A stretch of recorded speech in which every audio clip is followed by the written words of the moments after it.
ভালো ছেলে। এমন কি মা দোষ করেছি, বকছো খালি আমায়? একটু না হয় রং দিয়েছি দাদার সাদা জামায়। ভেঙেছি মা একটা মোটে গেলাস সকালবেলা, দুধের বাটি উল্টে গেছে করতে গিয়ে খেলা। বাবুলটা কি বিচ্ছু মাগো, যখন যেটা খুশি করবে কেবল, তাই তো কষে দিলাম একটা ঘুষি।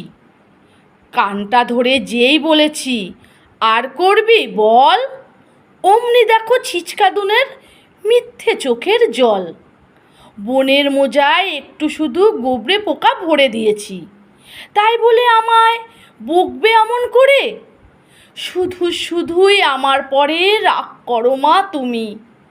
আমি তো কই এমন কিছু করি না দুষ্টুমি। ধন্যবাদ।